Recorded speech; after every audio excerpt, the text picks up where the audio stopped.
Immigrants versus Originals. Hi everyone, it's Desi girl here, back after a slight sabbatical because I've been extremely busy. I'm lying, I've just been really lazy, but thanks to my one true fan, I'm kidding, I kind of reached double digits with my first video, so I'm really ecstatic about that. Anyway, I'm here to talk to you about the bane of my existence today, because clearly all of you must be sitting on the edges of your seat because you're so interested in what I have to say. I'm here to talk to you today about, are you ready? Are you ready?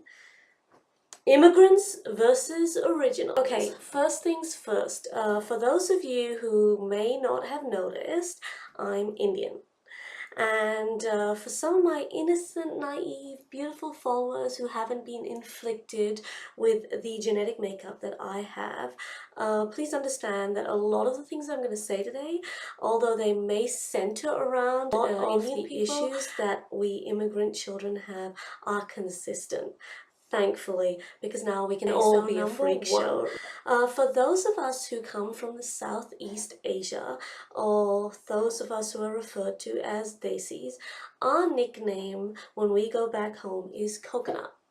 Now, for those of you who may have missed that slight racist connotation, it's because we're brown from the outside and white from the inside.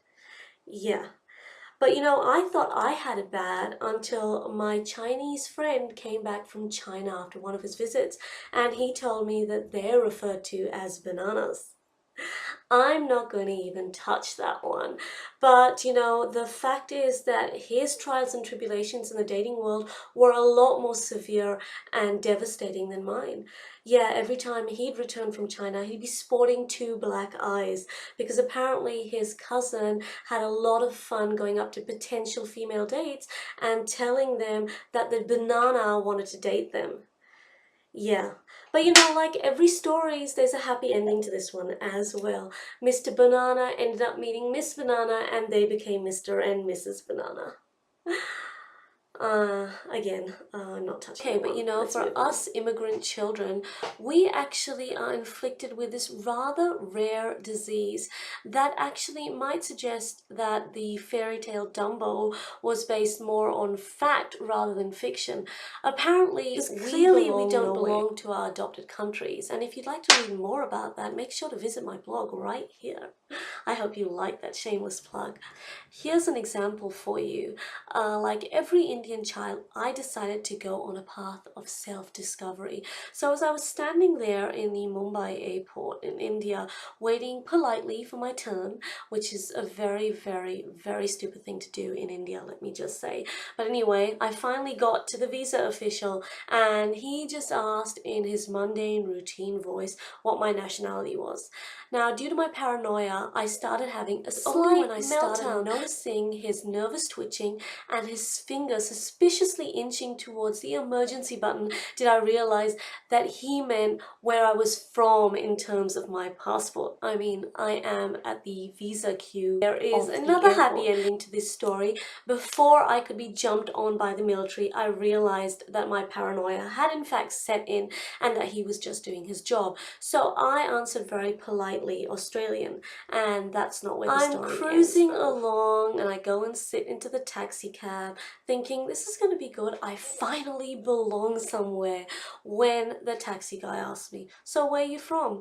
I try to play a little bit more cooler this time and I go, well, you know, I'm Indian. He goes, no, seriously, where are you from? Because clearly spacing out your letters is going to make me less pissed at that question. Apparently because India has been ruled by the British for like a gazillion years, there are some people on the street that you will find who actually believe that they speak English better than you do. Now, I'm used to being a freak show for my Hindi. In fact, I'm also well trained in parroting certain phrases that I apparently say extremely, excruciatingly, painfully for the general Indian public. But it's when people in India start commenting on my accent in English. Let me give you another example. I don't drink, but all these issues I've been facing has led me to it. So I go to a bar and I ask the bartender very politely for. So as soon as I say the word mojito, there's suddenly a fit inflicted laughing circus right there in front of me.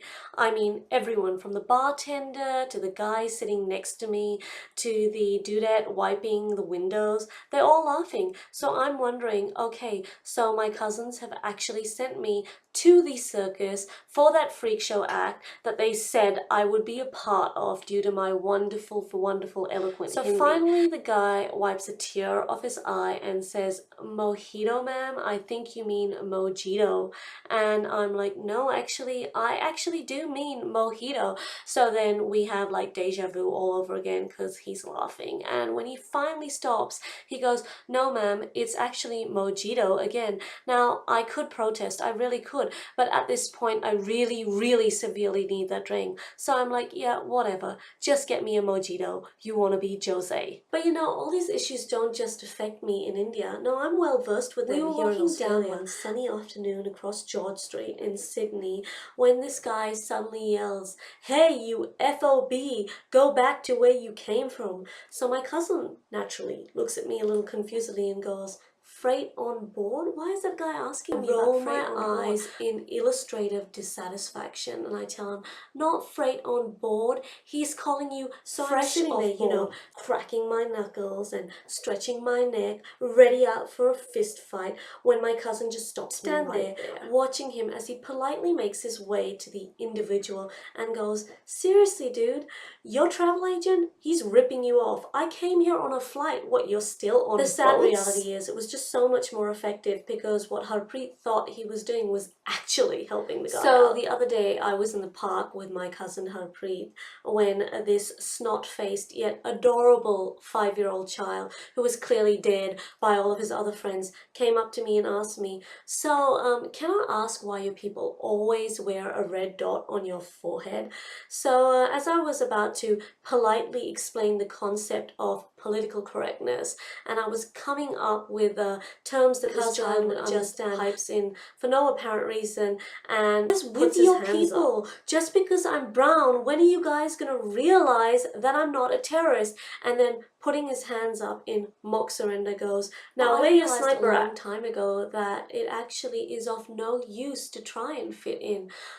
For example, I found some old tape cassettes, that should have been a giveaway in my grandparents' chest, and before I went to India I thought I'd prepare a little so I could fit in, so I learned all these words to songs that were done in the 1950s. I went to India and I thought, okay, well, I'm gonna just mouth these wonderful rapping lyrics and then I'm gonna get in, with the in crowd. It's just apparently learning songs from the 1950s doesn't really make you cool. Now, as a completely unrelated sidebar, to all my Indian original friends, could you please, for the love of God, be something more than intelligent? You really need to think about the rest of us. It's extremely difficult for us to get anywhere near the word sexy. Just stop being so damn good at spelling bees already. Okay, so that's my stint, my blurb, my rant, rampage, whatever on Immigrants versus Originals. If you'd like to know a little bit more about me, please feel free to visit and follow and like my Twitter, my Facebook, and for those of you who like a bit of satire in your news, make sure to check my last time this was a complete mess, so I'm just going to make odd finger movements everywhere because they could either be right, dresses will be floating somewhere across the screen. I can promise you that. So make sure you like and share this video if you did. And for that one guy who pressed dislike on my previous video, how could you? I was devastated. Seriously, my people are so close to finding yours and I'm gonna bhangra you out at 2 o'clock in the morning. Kidding. Just go crazy with the dislike button. But for the rest of you who have a slightly happy trigger finger, could you please make sure that you do it on the like section? Alright, so this is Desi Girl signing off. You might see me soon, maybe, perhaps. Who knows? Hey, Harpreet! Could you please get me a mojito? Oh crap, this is still on. I mean a mojito. Yeah. Make sure to visit me here, guys.